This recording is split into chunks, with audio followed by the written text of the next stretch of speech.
의라는 것은 자기가 하는 말이 아닙니다. 배워서 하는 말이 아닙니다. 하나님의 성령이 나서서 우리 입술과 혀에 기적을 베풀어서 내가 배우지 않는 말이 기도할 때 입을 통하여 나옵니다. 내 마음 안에서 입을 통해 나옵니다. 그것은 하나님의 성령의 기적입니다. 오순절 전까지는 하나님은 유대인 하나님이요 유대인만 선민이었습니다. 그러므로 하나님 말씀이 히브리어나 아람어로 전해졌고 히브리어나 아람어로 기록되어 있었습니다. 유대인밖에 하나님을 갖고 있지 않았습니다. 그러나 오순절 이후에 예수님께서 십자가에 못 박아서 몸을 찌고 피를 흘리는 것이 유대인만 위한 것이 아니고 세계의 만민을 위한 겁니다. 그래서 하나님은 그를 통해서 만민의 하나님이 되시고 모든 민족이 하나님의 자녀가 되며 하나님의 복음을 듣고 하나님의 은혜로 구원받을 자를 알리기 위해서 모두 다 성령 세례 충만하여 방언으로 말하기를 시작한 것입니다. 그래서 세계 각국에 말로서 말하기 시작한 것입니다. 이제 복음은 유대인만의 복음이 아닙니다. 세계인의 복음인 겁니다. 하나님은 유대인 하나님일 뿐만 아니라 온 세계의 하나님이 되시고 그들을 유대인의 구주일 뿐만 아니라 온 세계의 구주가 되었다는 것을 방언기들을 통해서 보여주신 것입니다. 이런 이 방언을 통해서 이제는 성령의 강렬한 말로 전달되고 하나님의 복음이 강렬한 말로 다 기록되게 된 것을 선언한 것입니다. 그리고 또 이 방언을 통해서 하나님께서는 사람과 사람 사이의 말이 아니라 하나님과 사람 사이에 이야기할 수 있는 차원 높은 언어의 채널을 주셨습니다. 그래서 사람과 하나님 사이에 우리는 이 세상에서 사람의 말로서 말합니다. 또 다른 나라의 말은 배워서 말합니다. 그러나 방언은 배워서 말하지 않습니다. 방언은 성령이 오셔서 기적적으로 하늘나라 말을 하게 하는 것입니다. 하늘 언어를 하게 하는 거예요. 하늘나라 말을 통해서 인간의 차원을 뛰어넘어 하나님과 대화를 하게 됩니다. 방언을 해서 무슨 이익이 있겠는가? 방언은 알아듣지 못하는데 무슨 때문에 방언기도 하는가? 그것을 이렇게 말하는 사람이 많습니다. 그러나 예수께서 말씀하시고 누구든 내 이름으로 귀신 쫓아내는 새 방언을 말할 것이라고 말씀하셨습니다. 바울은 너희 모든 사람보다 내가 방언을 많이 말하면 하나님께 감사하게 생각한다고 말씀했죠. 저는 방언으로 기도를 많이 합니다. 아는 말로 기도하고 방언으로 기도하고 아는 말로 찬송하고 방언 찬송합니다. 방언 기도만 하는 게 아니에요. 찬송도 말로도 하고 방언 찬양도 하고 그래요. 방언 기도도 아는 말로 기도하고 방언 기도도 하고요. 이 방언 기도는 우리에게 굉장한 하나님의 귀지를 쓰게 해주는 겁니다. 이 방언을 왜 하느냐? 우리는 하나님께 비밀을 말하기 위해서 방언을 말합니다. 고린도전 10장이래. 방언을 말하는 자는 사람에게 하지 않고 하나님께 하나니. 이는 알아듣는 자가 없고 그 영어로 비밀을 말합니다. 세상 사람들은 알아듣지 못합니다. 그러나 방언을 말하는 사람은 그 영어로 하나님과 비밀을 말합니다. 이 비밀을 말해서 무슨 소용이 있느냐? 원수하고 비밀을 말합니까? 안 합니다. 친구들하고 비밀을 말합니까? 안 합니다. 비밀을 말하게 했을 때 굉장히 가까운 사람끼리 비밀을 말하는 것입니다. 비밀을 말할 정도는 굉장히 가까운 사람들입니다. 우리가 방언으로 말하면 영어로 하나님과 비밀을 말하게 되므로 하나님과 굉장히 가까워지는 겁니다. 그러므로 방언으로 기도하면 하나님의 영광이 우리 영혼 속에 충만해짐을 느끼게 되는 것입니다. 또 성경에는 방언을 말하는 자는 자기의 덕을 세운다고 말하는 것입니다. 헬라어로 호이코노메노라고 말하는데 이 호이코노메노라는 말은 벽돌을 한 장 한 장 쌓아 올린다는 말입니다. 고린도 14장 4절에 방언을 말하는 자는 자기의 덕을 세우고 예언하는 자는 교회의 덕을 세우나니 예언을 잘하고 설교를 잘하면 듣는 사람들이 마음에 신앙의 덕이 차곡차곡 쌓아진다. 근데 방언을 말하는 자는 자기의 신앙의 덕이 쌓아진다는 것입니다. 신앙이 잘하지 않고 신앙이 약한 사람은 방언으로 기도를 많이 하는데 그 마음속에 신앙의 벽돌이 한 장 한 장 쌓아 올라가게 가서 신앙의 덕이 쌓아지는 거. 그래서 기도는 오래 하셔야 돼요. 잠깐 하면 안 돼요. 그 다음에는 또 우리가 방언을 말하는 것은 우리가 기도할 때 모르는데 성령이 우리에게 기도를 해주는 겁니다. 내가 기도하지 못할 때 답답할 때 이웃 사람에게 기도를 부탁하지 않습니까? 그처럼 우리가 답답할 때는 하나님의 성령이 우리를 위하여 기도해 주시는 겁니다. 로마서 8장 26절에 이와 같이 성령 누리의 낙함을 도우시나니 우리가 마땅히 필바를 알지 못하나 우리 성령이 말할 수 없는 탄식으로 우리의 친히 간구하시느니라. 성령께서 친히 우리의 마음을 통해서 직접 기도해 주십니다. 그러면 시도 때도 없이 하나님 성령의 감동으로 기도하고 싶을 때는 엎드려서 막 방언으로 기도하면 아직까지 우리에게 닥쳐오지 않은 미래의 사건에 대해서 하나님이 더 큰 축복의 문을 열기도 하고 그 위험에 미연에 방지해 주기도 하는 것입니다. 많이 있어요. 방언 기도하다가 사건을 미리 예방해가지고 살아나는 사람들이. 또한 방언기는 우리 복잡하고 고난하는 생활 속에 스트레스 해소해줍니다. 타인 문제는 스트레스로 출발하는 거예요. 여러분 의사들 물어보세요. 모든 질병은 상태 스트레스 온다고. 마음의 염려, 고통, 괴로움, 무서운 경쟁 속에 우리는 스트레스에 걸리고 사람들은 그러므로 정신적으로 불안한 고통 속에 수많은 사람들이 정신병에 걸립니다. 이런 정신적인 스트레스에 걸려 붙들어지고 감히 넣어두고 위로해 주는 것은 무엇입니까?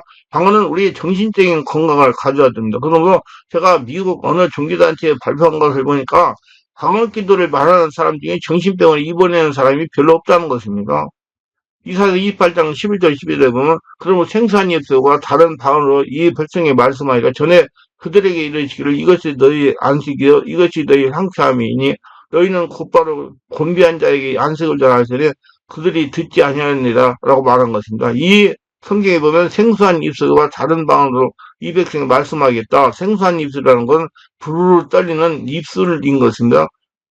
어떤 사람은 방언을 말한다고 해서 우르르르 우르르르 어떤 사람 따다다 다다다 하고 있습니다. 그게 무슨 방언이냐?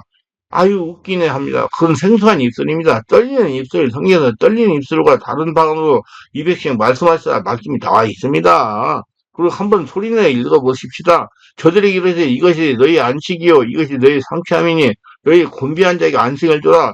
방언을 말하는 것이 우리에게 안식이 되고 우리에게 상쾌함이 되기 때문에 곤비한 사람에게 이것을 주라고 말했습니다. 마음이 곤비하고 육체가 곤비하고 생활이 곤비해서 쓰러지며 넘어지며 자빠지는 사람에게 방언을 줘라. 방언을 기도하면 마음의 휴식을 얻고 마음의 상쾌함을 얻어서 이 곤비함을 이길 수가 있다는 것입니다. 오늘 많은 기독교 신자들이 마음의 기쁨을 잃어버리고 곤비하고 예수 믿는다면서 피곤해지는 것은 성령 충만하여 성령의 말하게 하심을 따라 다른 방언으로 말하게 하는 은혜를 받지 못했기 때문에 그런 것입니다. 이런 방으로 말하는 사람은 이 곤비함을 이기고 마음의 안식과 상쾌함을 언제나 누릴 수가 있는 것입니다. 이러기 때문에 성령이여 방으로 임하여 주시옵소서 충만한 방으로 임하여 주시기를 우리는 기도해야 되는 것입니다.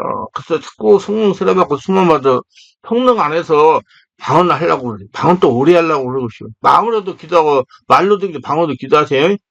예, 그럼 방언 기도를 어떻게 분별하느냐? 도대체 이 방언은 무엇일까? 제가 가끔 이런 생각을 합니다. 내가 성령의 은사로서 방언을 받는 것이 아닌가? 은사를 구분하는 가장 중요한 기도는 하나님이다. 은사로 인해 개인의 삶에 예수그도의 더 깊은 친밀함이 깊어지냐? 그리고 그로 인해 자신과 가정과 교회에 되게 되냐는 겁니다. 병고친 은사를 받았다는데 그래서 병자가 낫긴 낫는데 그 사람으로서 인해 교회가 분란이라고 목사님 대적하고 그 사람 뒤에 사람들이 모여들면서 그 사람을 추앙하고 그렇다면 그건 은사를 받은 게 아니라 혼의 잠재력 즉 초능력에 나온 것이라고 할 수도 있습니다. 그 귀신이 잡힌 거예요. 그래서 오늘 어떤 목사님한테 얘기했는데 이렇게 깊은 기도를 오래오래 하면 성령의 역사가 그 사람 장악하니까 목사님 대들고 목사님한테 뭐 나쁜 말하고 그냥 심령이 힘들고 혈기라고 분내는 사람들이 자꾸자꾸 바꿔져가지고 순한 양이 된다고. 이 그러니까 여러분들 그런 사람들 자꾸 기도하게 하면 되는 거예요. 사람에서 초능력이 나올 수 있으나 그건 개인을 위한 것이고 결코 교회인 것은 아니라는 겁니다. 방언도 그렇습니다. 방언을 하게 됨을 통해 심령의 변화가 생기고 더 하나님을 알고 싶고 더 하나님을 찾고 더 하나님의 은혜를 구하고 싶다면 그건 방언에 분명 중요한 은혜를 주시는 은사의 선물이 될 겁니다. 성경은 언제나 그리 말씀합니다. 그 열매로 그들을 안다. 즉 열매가 삶의 열매가 좋지 않다면 그 사람에게 주어진 은사는 개인적 차원의 초능이나 개인적 무의식적 수사문이라 볼 수 있습니다. 원래 사도행전에 나타난 방언은 구체적인 외국 언어였습니다. 그 당시에 복음이 전 세계로 전해져만 했던 그 시기했던 하나님은 마가의 다락방에 모인 백인들 불이 혀와 같은 것을 가려지면서 그들 머리에 그 불이 임했을 때 그들은 방언으로 하나님 행하시는 일을 증거하셨다는 것입니다. 그래서 여러분 복음은 때렸더니 무엇을 때 전해야 돼요. 내가 지금 책을 102권을 두 가지를 썼어요. 그들을 전부 다 지금 이제 유튜브 설교를 해서 전하려고 선포하려고. 그냥 하나님 굉장히 좋아하세요. 어렵고 힘든 것도 그걸 하니까 자꾸 풀어지고 있어요. 그냥 때렸더니 모든 복음을 전해야 돼. 저보고 말이 입이 어떻다, 턱이 어떻다, 어쩌고 저쩌고 그런데 저는 그런 거 개의치 않습니다. 하나님 말씀 전하는데 들을 수 있는 사람만 들으면 되는 거지 뭐. 마가의 다락방에 벌어진 이 놀라운 현상은 오래전 노아 홍수 이후에 바벨탑 사건의 저주가 풀리는 상징성을 갖고 있습니다. 바벨탑은 언어가 모두 다 혼돈 상태가 되면서 언어가 각각 달라지는 계기가 되었습니다. 그러니까 인간의 죄악으로 인해서 언어가 분열된 것인데 이 분열된 언어가 예수를 통해서 성령으로 말미암아 다시 하나가 되는 것입니다. 즉 각기 다른 말을 하게 되었지만 그 핵심은 예수 그리스도의 행하심이 증거됐습니다. 다시 말하지만 원래 방언은 정확한 외국이었습니다. 이 방언을 좀 많이 아시려면 제가 방언기도에 대한 책을 몇 권 썼어요. 그러니까 방언기도 분출되는 카리스마 이 책을 좀 방언기도로 분출되는 카리스마. 그러나 사도 바울은 고린도 전서에서 이미 고린도 교안에 요즘과 같이 외국어가 아닌 이상한 언어를 토해내는 방언이 있었다는 걸 알고 서신을 쓰게 됩니다. 바울의 결론은 병고침 은사이든 방언 은사이든 예언할 수 있는 은사든 모두 은사보다 더 큰 은사는 바로 사랑의 은사이기에 사랑과 힘쓰라 공부하고 있으면 사랑은 예수님이십니다. 그 정신 분석적으로 방언을 어떻게 이해할 수 있을까요? 정신 분석에서는 사람의 마음을 의식과 무의식, 잠재의식으로 나눕니다. 의식과 무의식. 무의식은 잠재도 똑같은 겁니다. 의식은 우리가 살고하고 느끼는 정신의 현실을 말합니다. 그리고 잠재의식은 현실에 용납될 수 없는 혹은 고통스러운 경험이나 기억 관계들이 저장소로 보내가지고 저 밑에 쌓여 있는 겁니다. 그래서 실제 방언의 분출적인 사람들을 관찰해보면 한결같이 그들이 받은 방언의 희상샘이 격렬해지는 분위기에서 시작됐다는 겁니다. 다시 말해 의식에서는 억압과 불안과 좌절이 승복되면 될수록 그런 사람들의 내면에는 해방과 평화가 성취를 갈구하기 마련이다. 그러나 평소에는 그런 갈망들이 드러나지 않습니다. 그러다가 같이 모여 뜨겁게 기도하거나 신앙적 감정에 몰입이 되는 경우 의식은 잠시 긴장을 풀게 됩니다. 그래서 설교 말씀을 드릴 때 아멘을 잘하라고 하는 겁니다. 아멘, 아멘 할 때 마음이 열리기 때문에. 그래서 숨을 쉬고 내품 주여 주여 때 성령 역사가 일어나가지고 성령 세례 맞고 성령으로 기도가 되는 거예요. 마음이 열려서 의식에서 풀려진 감정이 완전히 잠재의식의 문을 두드리게 됩니다. 이때 억압적인 감정들이 솟구쳐 나올 수 있습니다. 즉, 한 맺힌 것이 잠시 풀어지는 순간 언어는 감정에 담아야지만 언어가 담을 수 없는 감정의 폭발이 일어납니다. 그래서 저는 성령주 사역을 방언기라는 소리를 들으면 에이 씨발 에이 씨발 하면서 기도하거나 어떤 특정한 사람을 부리면서 욕을 하거나 악을 쓰거나 별별 이상한 일이 다 일어난다. 뭐 잠재의식이 막 나오니까 그게 성령 역사를 잠재의식을 다 정화시켜야 돼. 그래서 내가 지금 깊은 기도로 마음 안에 들어가 봄을 찾는 법이라는 책을 썼어요. 거기다가 내가 잘 설명했습니다. 잠재의식을 정화해야 된다. 그래야지 깊은 기도 마음 안에 들어갈 수 있다. 그럼 반드시 예수님과 성령으로 세례받고 성령 금하고 성령 인도받아야 마음속에 들어갈 수가 있어요. 그래서 막 욕을 하고 막 난리가 남을 나오고 난리요. 이는 성령님이 잠식을 쌓였다는 울분을 푸는 것을 생각합니다. 그 울분 풀리면 다 풀어내야 돼요. 콧물, 눈물을 흘리면서. 그 순간 우리 의식은 언어의 세계를 잠시 닫게 됩니다. 그리고 언어를 토해내는 의식의 기능과 그를 말해내는 혀의 기능이 잠시 부조화가 발생합니다. 자기가 생각하지 못한 평소 잠겼던 소리가 분출되는 겁니다. 중요한 건 어떤 말을 어떻게 하냐가 아닙니다. 방언을 하는 동안 그 말이 아무리 알아듣지 못하지만 그렇게 방언을 토해내는 상황 속에 하나님께 자신이 내면 깊숙한 곳에 숨겼던 상처나 억압이나 사연을 잠시 방언이나 초자의 감시 없이 토해내는 것입니다. 눈물 콧물에 토해내는 것. 그 방언 기도라면 평소보다 많은 시간을 기도하게 되는 겁니다. 저도 방언을 처음 받았을 때 콧물 눈물을 얼마 많이 흘렸는지 몰라요. 2박 3일을 울었어요. 아 진짜 시간이 흐르면 이런 것이요. 그러면서 자신의 여러 가지 고통을 잠시 있는 것이다. 삶의 고통도 가정의 고통도 장애 문제도 사업의 문제도 잠시 있게 됩니다. 좀 더 쉽게 표현한다면 방언으로 기도하는 순간 마음의 평화를 체험하는 겁니다. 그래서 성전에서 성령 불제된 방언 기도를 하라고 강조하는 것입니다. 성령으로 방언 기도가 될 때 잠재의식이 정화할 수가 있고 그 뒤의 역사는 귀신이 떠나갈 수가 있기 때문입니다. 아래의 것은 방언은 잠시 트랜스 상태와 비슷한 상태에 빠지는 경우가 있습니다. 분별해야 한다. 트랜스 상태는 몽롱한 상태로 황홀한 뒤에 심지어는 자기 체면에 빠지거나 마취가 되는 것 같은 비슷한 체험을 하는 겁니다. 그러나 이런 기분이 오래가지 못합니다. 의식이 돌아와 현실에 접하게 되면 다시 종전 같은 답답함이 느껴지고 분노, 혈기가 나타나는 겁니다. 그러면 그걸 잊기 위해 다시 또 교회 가서 방언을 기도합니다. 트랜스과 유사한 방언 기도는 순간적으로 환희와 이성의 만족을 가져오는 것이고 자신의 마음 안에 성전에 성령으로 분출된 방언은 영원히 뜨지 않는 샘물이 되는 것이다. 그러니까 그래서 제가 자꾸 마음 안에 성전 성령으로 분출되는 방기도 하라고 하는 겁니다. 방기 만약에 변화가 없으면 그냥 주하고 기도하라고 그래요. 순대를 주저 하세요. 이런 위험성이 있으니까 항상 자신의 방언기도를 진단해 보아야 됩니다. 여기서 크리스천들이 알아야 할 사실은 방언에 걸켜 기득권의 전능을 알아야하는 겁니다. 차종교에서도 방언은 존재하기 때문에 이슬람, 현두교, 심지어 천주교, 불교, 무상들도 방언을 합니다.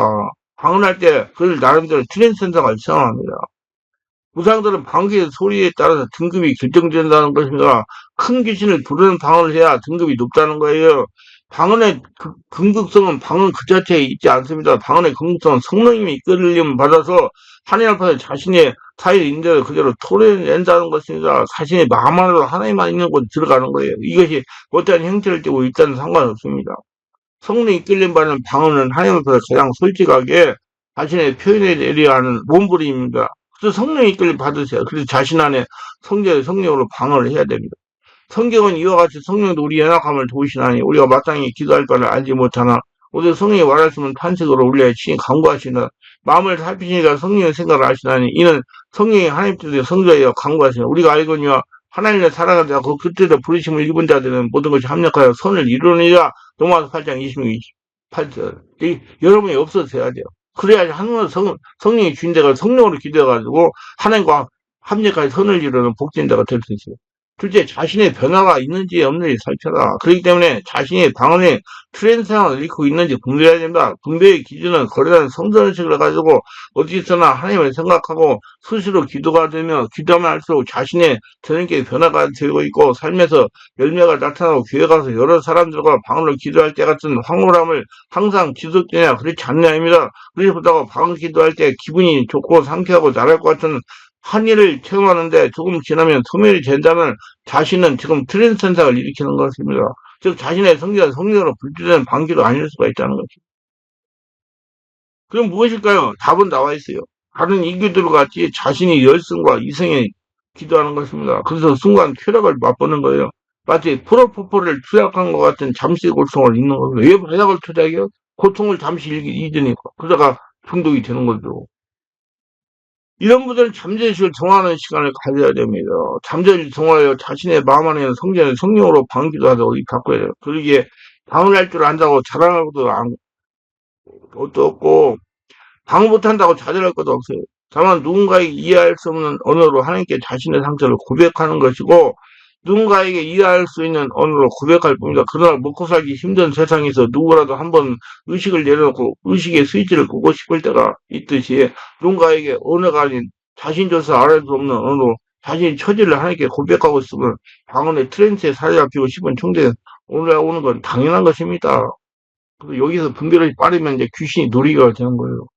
평소에 기도 생활을 소홀히 했음에도 삶에서 지속적으로 방언이 나온다면 그건 자신의 정신이 여전히 하늘나라가 열려있어야 함을 의미합니다. 가장 중요한 것은 사도 바울의 가르침처럼 방언의 궁극적 목적은 방언 그 자리에 있지 않고 사랑이 있다는 것입니다. 하나님 사랑, 이웃 사랑, 그리고 자기 사랑. 그 사랑의 지향성 속에 방언을 자리하게 되는 것입니다. 그리고 우리의 언어로 모두 다 담아낼 수 없는 삶의 사연을 가장 원초적인 옹알이도 하나님께 고백하는 자신만의 언어라는 점에서 방언을 내면 은밀한 지성소의 기도라고 정의할 수가 있는 것입니다. 그래서 여러분 성령 안에서 성령으로 방언기를 많이 하세요. 그럼 굉장히 여러분 영성 발전에 좋고 여러분 전능적 영적 정신 육체가 치료되고 천안한 삶 지금 살아서 천국을 누릴 수가 있어요. 세 번째, 자신 안에서 분출되는 방귀를 습관하라. 자신 안에 성령으로 방언을 하라는 겁니다. 관심이 가지면 쉽게 될 수가 있어요. 그러면 예수님께서 말씀을 내가 주는 물 마시는 자는 영원히 목마르지 아니라 내가 주는 물을 그 속에서 영생을 쏟아내는 샘물이라 요한복음 4장 14절이라는 뜻이 자동으로 이해가 됩니다. 아무리 좋은 음식이라도 너무 과식하면 몸이 해르기 때문에 하나님이 주시는 성령의 은사인 방언도 질서 있고 절도 있게 하면 정말로 귀한 축복이 되는 것입니다. 목사님이 설교하시는데 혼자서 고함치고 방언을 하면 그거는 설교에 방해하는 것입니다. 다른 성도는 찬송하는데 자기는 찬송 안 하고 방언 찬송만 하면 정신이 이상한 정도가 아닙니까? 방언은 사람들 들으라고 하지 않고 하나님과 나의 비밀을 말하는 것이기 때문에 성성 기도할 때나 방언으로 기도하고 집에서 골방으로 들어가서 방언 기도하고 산기도 갈 때 방언 기도 사람에게 들어가지 말고 자신 안에 마음 안에 주인으로 계신 하나님께서 듣고 내가 듣고 하나님과 나 사이에 말하기 때문에 비밀로 기도함으로 사람들이 에게 시험이 안 되도록 해야 되는 것입니다. 그래서 자기 안에 하나님께 기도해요. 그렇기 때문에 방언으로 기도하면 할수록 변화가 나타나야 됩니다. 무질서하게 하지 말고 자기 과실을 위해서 하면 목표가 하나님께 누를 끼치게 되므로 질서 있게 하면 굉장한 축복가 되는 겁니다. 그렇기 때문에 하나님이 우리에게 제일 많이 은사를 준 것은 방언이 되는 겁니다. 다른 은사는 선택해서 받지만 방언 은사는 누구든지 받을 수가 있는 겁니다. 고린도 13, 18절 말씀에 사도 바울 선생이 고린도 교인들에게 뭐라고 했습니까? 내가 너희 모든 사람보다 방언을 더 말함으로 하나님께 감사하노라. 이 오늘 보면 너희들이 사업쳐서 하는 방언보다 나 혼자서 하는 방언을 더 많이 한다고 한 것입니다. 바울 선생의 그 많은 고통을 이기고 그 먼 여행을 하면서 편만하게 구라파에 복무한 것은 그 근본적인 힘이 기도에 있고 그 기도의 근본적인 능력은 방언 기도에 있었다는 것입니다.